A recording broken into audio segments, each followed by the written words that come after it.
Hey guys, it's Ross.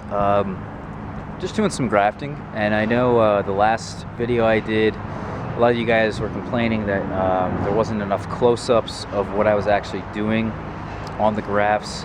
I'm going to partly blame the fact that I just don't have a camera person filming me. Yeah, I want to do another video for you guys. On this video, I'm going to be actually grafting some really primo varieties and creating a FrankenFig style tree. Some of the varieties I'm going to be grafting on this particular tree you see right here, right next to me. This is my Canadria tree. I really like Canadria, but I'm going to be grafting. I'm going to use it as rootstock. I'm going to leave one limb here. You can see that this limb right here. I'm going to leave this for Canadria, so I'll always have Canadria here. But I want to use the rest of these limbs. This tree is so vigorous. I want to use them as rootstock and to have multiple varieties in the same tree. Some of the varieties, like I was getting to before, some of the varieties I'm going to graft today on this tree are Thermalito, which is a variety that comes from California. It's a seedling, very, very good. My friend Doug is the one who found it. In fact, I have a video of me tasting that fig at the Long Island Fig Festival. Doug was very nice of him to fly in and actually bring figs with him, and Thermalito was one of the figs he brought. It's a very good fig. I'm also grafting on this tree Ponte Tresa. It was at one point one of the more valuable figs. I don't understand why things become so valuable, because at some point everybody's going to get it. If you really want Ponte Tresa, by the way, hasn't really even proven itself yet. Sorry for the car. But it hasn't really proven itself yet. You know, it's a variety that has a lot of hype around it. No one has really ripened it to look like the original photos.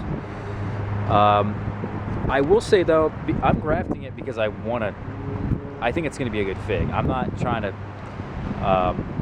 stray anybody away from this variety. I think it's going to be a great fig. Otherwise I wouldn't graft it. But I don't think it's a variety that is going to live up to $800, I think is what it originally came out to, or something like years ago. So now it's like 2 years later. I finally have been able to afford this variety. I mean, you can get cuttings of this variety for like $10 a piece. It's at least I did anyway this year. So really, things for whatever reason go up in value and then they come down very, very quickly, where they should be. In fact, they should be even lower. I mean, a lot of these figs should really only cost us, I mean, they should be free in my mind. In a world where everybody was rich, everybody was happy, everybody was healthy, in my mind, sharing plants should be a free thing. It's a nice gift. But you know what? That's a whole nother topic for another video. In addition to Ponte Tresa, Thermalito, which by the way is already grafted on here, another variety I'm going to graft onto this particular tree is Harry's Crete. Harry's Crete is a tree that my friend in Michigan, or it's a variety my friend in Michigan really liked last year.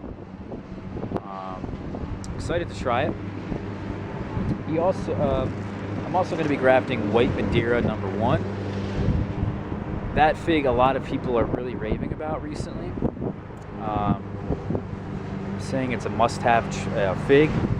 And then I'm also grafting onto this tree, let's see, I have White Madeira number 1, Harry's Crete, Thermalito, Ponte Tresa. There's one more variety.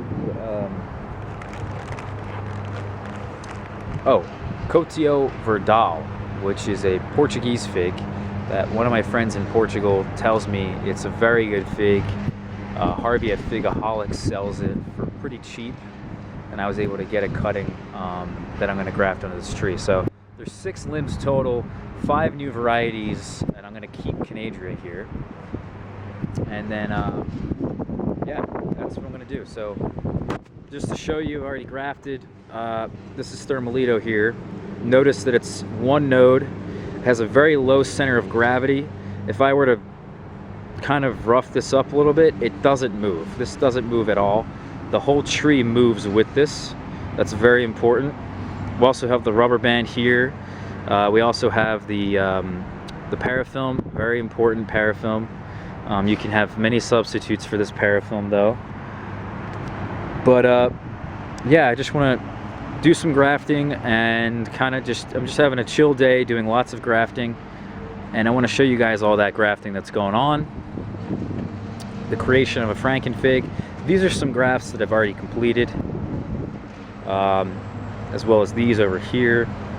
Some of these still have limbs, like this Desert King as an example still has a limb. I still have to find the variety in my fridge to then graft to that limb. These over here are finished. You know, I got some really interesting FrankenFigs going here. So as an example, on this tree right here, we have GM 149A.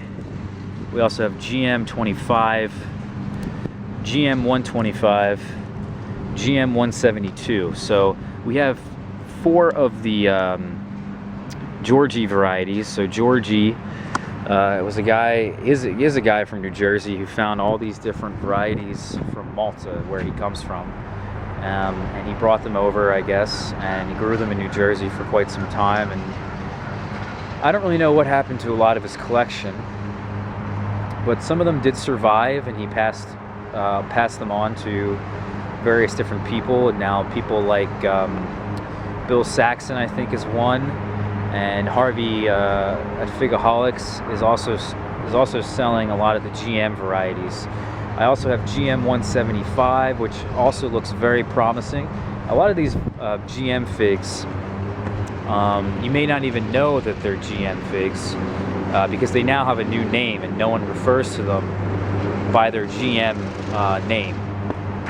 You know, it's usually GM and then a number. So Georgie's initial was followed by a number. But yeah, like Maltese Falcon as an example, I believe that's GM 8. I could be wrong on that, but I think he found that Maltese Falcon, or maybe it's Kathleen. No, I think it's Maltese Falcon.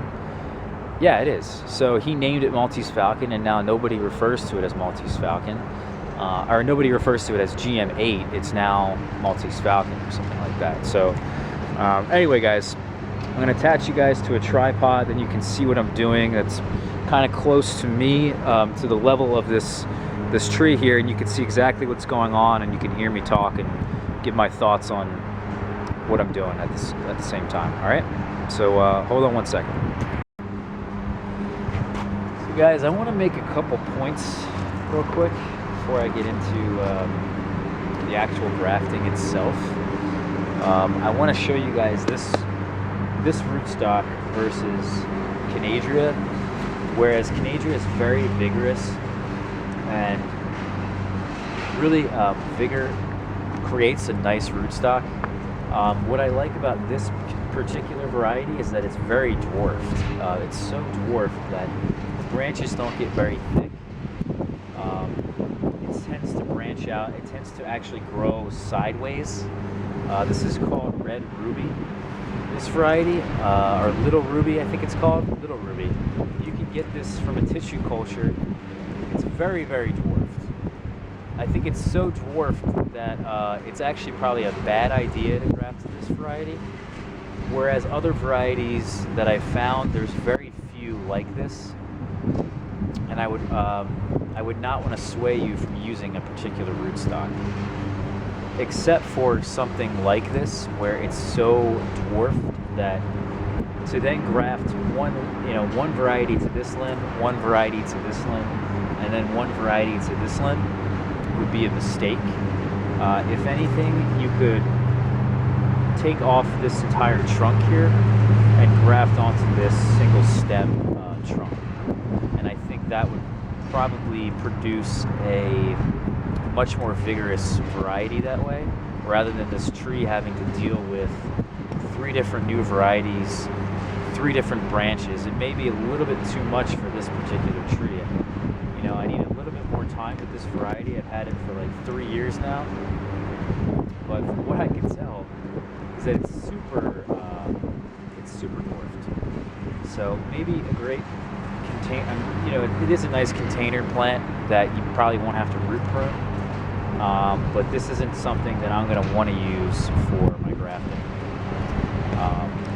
So I may not even use it at all. In fact, I may put this in the ground and put it in like I kind of just want to see what it does in the ground and how it grows. Maybe because it's so low to the ground, it may actually do better and get some kind of heat from the ground, and it's easier to protect in the wintertime. What's interesting though about this variety, real quick, is that it actually tastes just like hardy Chicago. It seems like it's a smaller hardy Chicago fig, the fig itself, and the leaves don't really resemble too much like a hardy Chicago. I may think that in time this will end up being a dwarfed hardy Chicago. That's my theory, so we'll figure that out. But I'm going to put this guy down. Just a couple things that I want to show you guys. Now, I think you can see this, but right over there is a cooler. And I have this cooler here for a reason. Because I want to preserve these varieties. Okay, I want to preserve them in the cold for as long as possible. The second you take them out of your fridge and out of storage, you get a problem where you can really definitely increase the chances of mold. So what I've been doing is actually having this cooler here, fill it up with some ice, and then that way it can kind of stand to be in the sun for, you know, it's not going to be your fridge, you know, the equivalent of your fridge, but it's going to be pretty good. So that's one thing. The next thing I want to mention is we need to have some really useful items before we begin. One, rubber bands. You know, I went over this in my other video, what we'll need to do this, but I think it's worth going over again. We need rubber bands. What I've learned is I think that I've been tying my rubber bands too tight, like extremely tight, as far as I can tie them, you know, as tight as I can tie them to really hold that graft in and make sure that graft's not going to go anywhere. Because when I move this, I want the whole tree to move with it. I don't want this to be wobbly in any way. And by doing that, I think I was actually girdling the tree where the rubber band was. And then that was causing some problems, and I had to take off the rubber band. And then by taking off the rubber band just even a little too early, it caused a problem where you may have some breakage, because then the graft union isn't fully healed. It isn't very strong. So this year I'm trying a different rubber band, a different thickness. I'm also trying not to tie them as tight as I have previously. There are some that I have tied very tightly. If I think this isn't very strong here, I may tie it, you know, a little tighter. We also need parafilm. This is a must-have in my mind.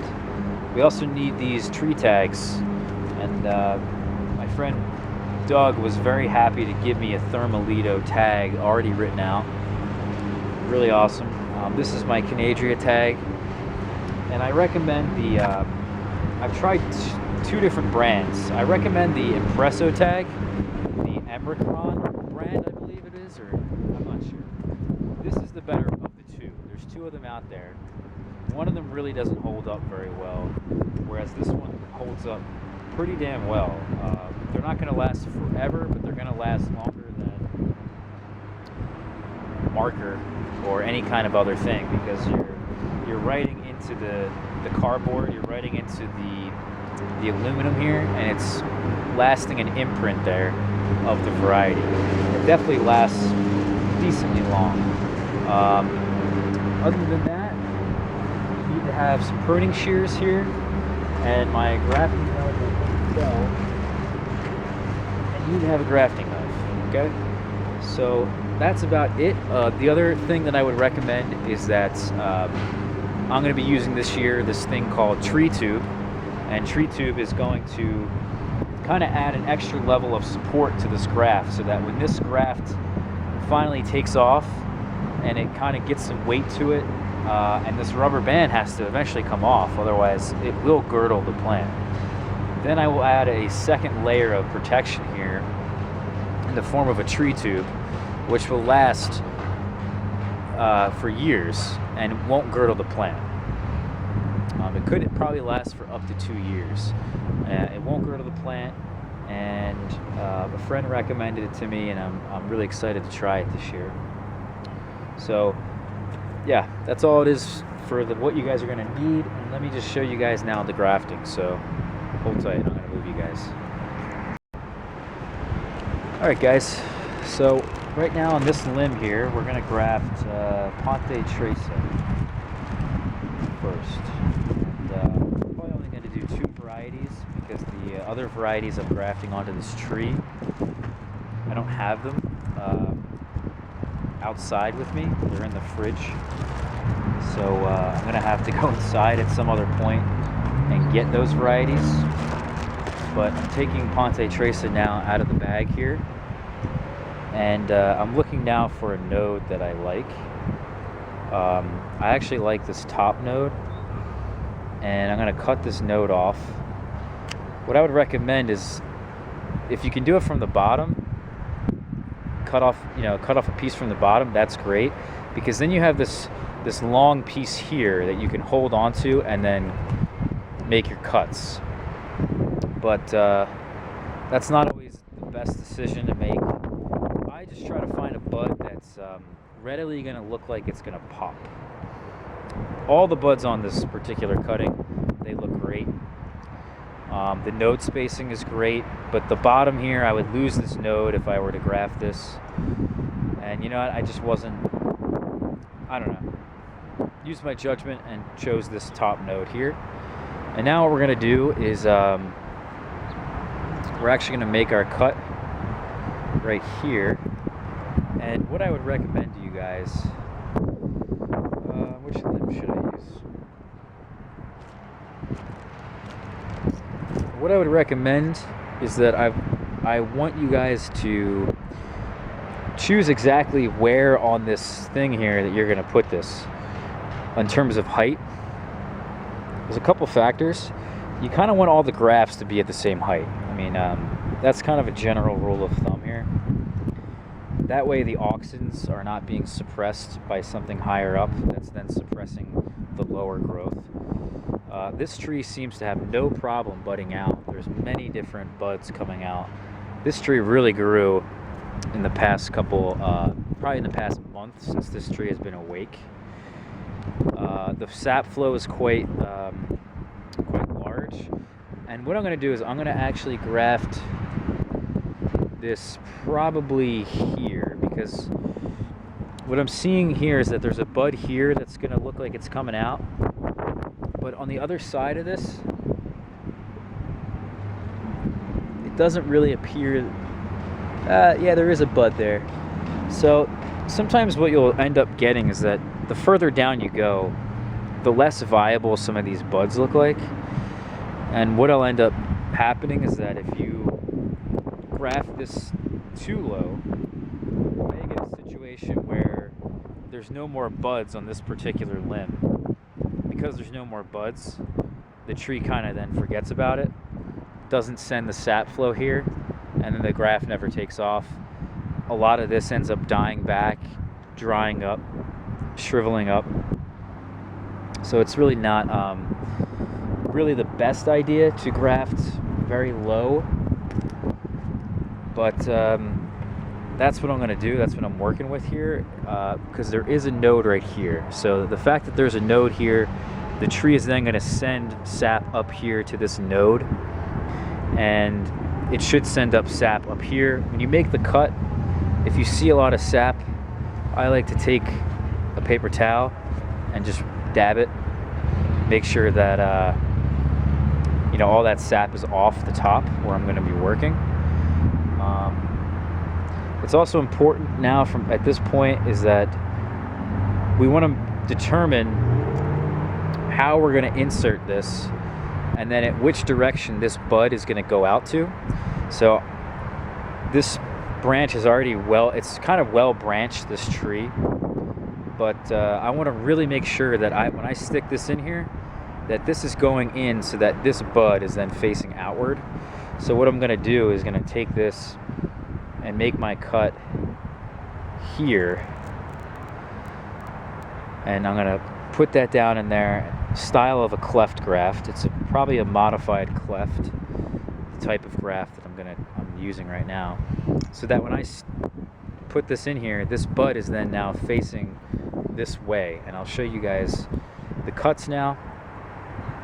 What you want to do is take as few cuts as possible that are straight. I need a little bit more room for this. So I'm going to back up just a little bit, but I'm really trying to make this straight here. See how straight that is? It's not perfect. You can get really good at this. But what I'm trying to do here is trying to get that node to pop out in the direction I want. So by making this as straight as possible, I can then, you know, like if I were to shave this down and this side down, that would be a problem, because now I'm sticking it in. I'd have to stick it in like this, and then the bud would be facing towards me. Or I could stick it in like this and the bud would be facing towards this way. I guess I could do that, and that wouldn't be horrible. But yeah, just some thoughts for you guys to, you know, really stew over. And for whatever reason, when I'm making these cuts, it takes a lot of brain power.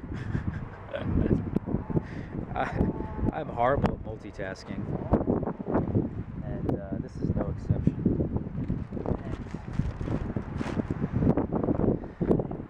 What else do I want to tell you guys? You know, your knife, a lot of the pros will have really, really sharp knives. And I'm here to tell you, you don't need a super sharp knife. It's just that if you want this to take like 2 seconds, you know, if you want this to take like 30 seconds per graft, and you want to get to that level, you're going to have to get a really, really sharp knife. This is a really sharp knife. This is an Open L. I think it's a number 6. This is the one that Stephen Hayes uses. If you guys know who Stephen Hayes is,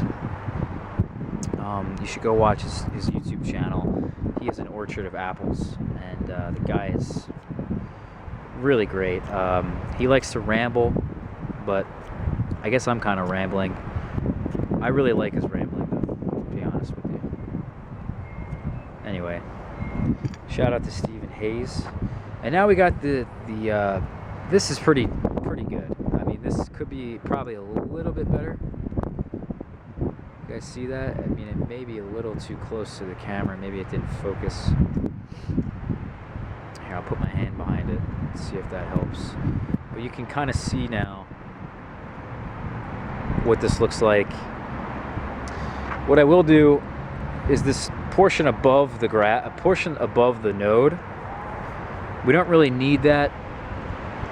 It's gonna make the graft more top heavy, so when I stick this in here, I can even show you guys.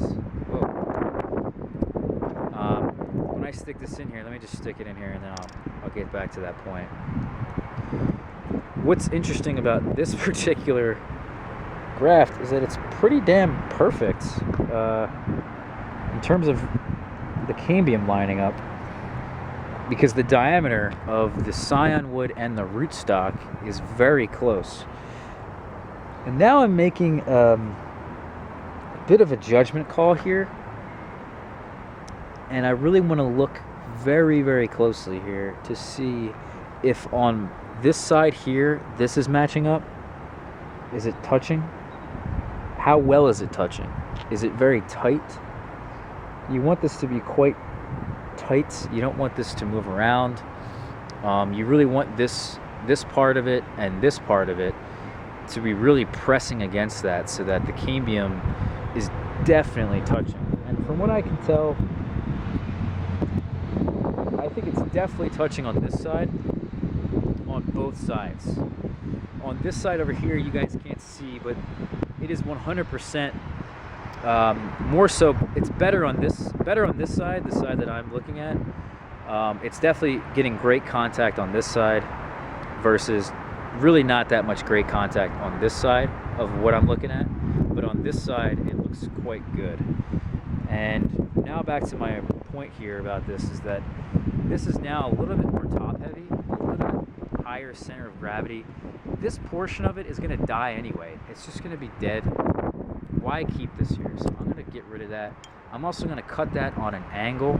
Very important for those of you who are pruning your trees to be always cutting on angles. The water will settle into that upper portion. The water will settle into that upper portion and decay the tree. At least that portion of the tree. It just looks ugly, you know. It's not amazing. It's not really the end of the world, but I'm gonna get rid of it. And then we're gonna take this rubber band. Very important step I almost skipped. And then we're gonna wrap this around.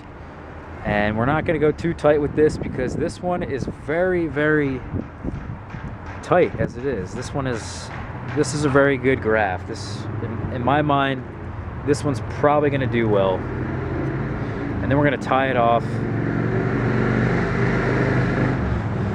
What I mean by do well, I think this one's gonna, we're not gonna have any problems with breakage on this particular graft.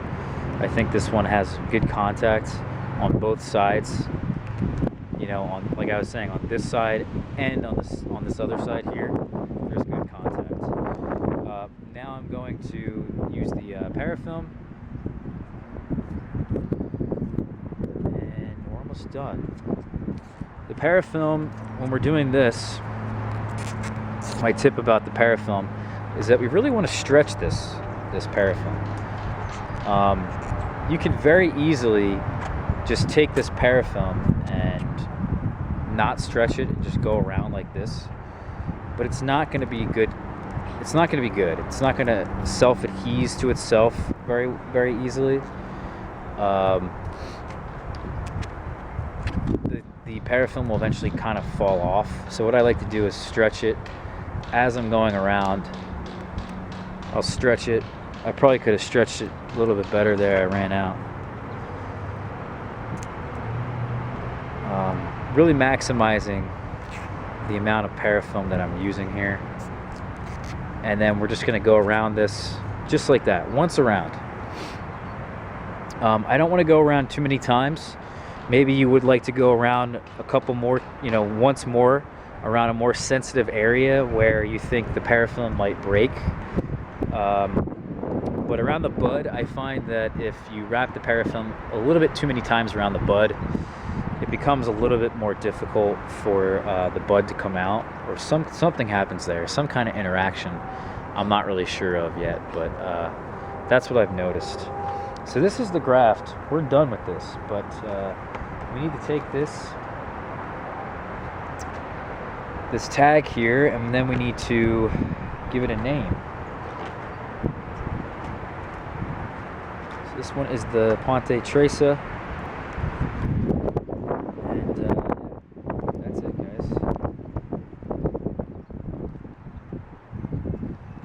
Writing out Ponte Tresa for the camera. Okay, and then we're going to tie this around here.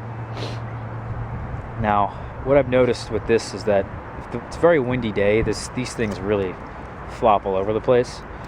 So what I like to do is actually tie it or twist it on the bottom as well, just twice around. When these limbs get thicker and wider, you can then come back and twist this back, and then it won't be a problem. But I've had many tags fly off by not doing this little step here. So yeah. Anyway, guys, we're gonna do one more, I thank you guys for sticking around until this point. I know this is probably a super boring video just with the amount of time this is taking me. But now I'm looking at these two cuttings, I guess. I have two different cuttings of this variety. And I'm trying to figure out which one would probably be the best to graft. You know, this one is more green. It's not as hard, it's more pliable. Whereas this one is much harder. Probably has been maybe dormant and longer. The wood is hardened up. That's the point I'm trying to make. And I like this top note here. So we're gonna cut this off. Give ourselves a lot of room. You know, we're making that cut right above the node. So that this has a lot of room down here for me to make my cuts in case I mess up. We're gonna put this back in the bag. We're then going to put this in the cooler. Got it in the bag that I have one bag for the grafts I need to do, one bag for the grafts I've already done.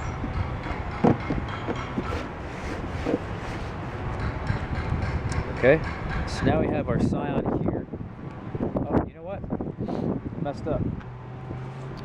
I have to put my Ponte Tresa back in its bag. So it's going back in its bag. And that could have been a very bad labeling error, or I could have totally forgot about it. It's all your fault, every single one of you.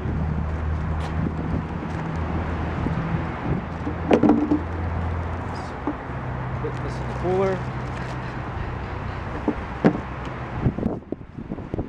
Alright, now we're going to select a limb that I think is probably the most beneficial for this. We're going to choose this limb because this is the thinnest limb. This is a very thin cutting. Well, it doesn't necessarily matter, but it's just my preference. And we're going to take this down. This bud's already came out, and this bud's already came out. So if I were to make this cut here, graft onto this bud would get all the energy, and then this graft would get nothing. So this graft would never take. So I need to go at least lower than this. Looking over here at this bud, there is a bud here, so we can go lower to about there. So that's what I've selected there. Unfortunately, it is a bit lower than maybe this graft, this Thermalito graft here, but it is on par with the Ponte Tresa. We do have some sap coming. We're going to take that off. This one had way more sap flow here than the Ponte Tresa graft. What I will recommend is that a lot of people have said this, and I definitely agree with this. There's a lot of sap flow. Just score the cutting down here.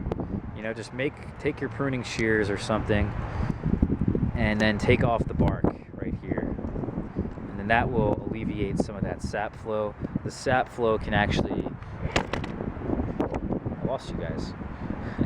The sap flow can actually interfere with the cambium contact. So we're just going to do this hopefully quickly here.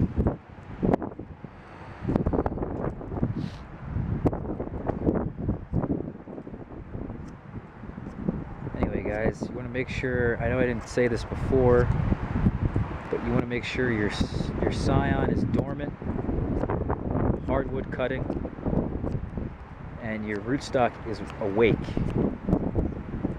Very important.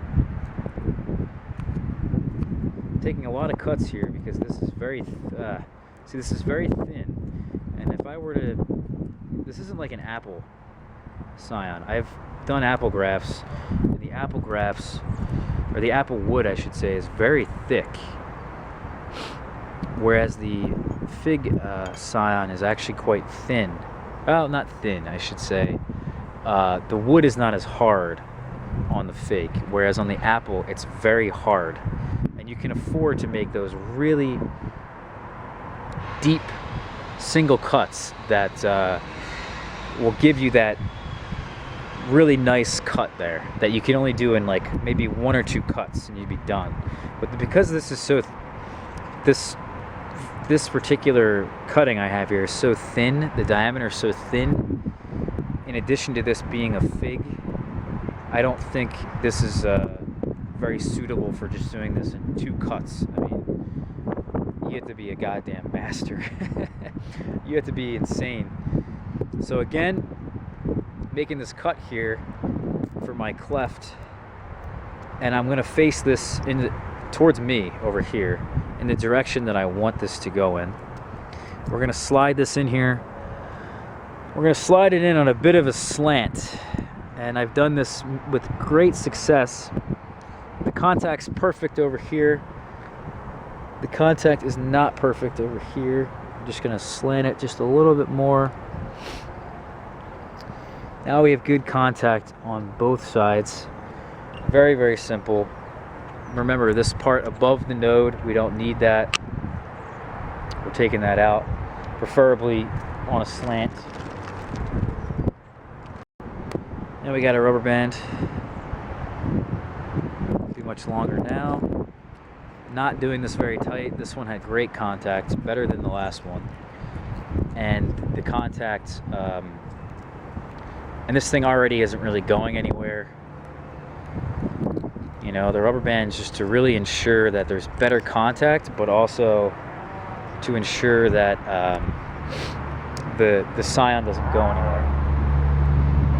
I also recommend having a trash can handy, because there's a lot of trash you may have from doing this. Take our parafilm.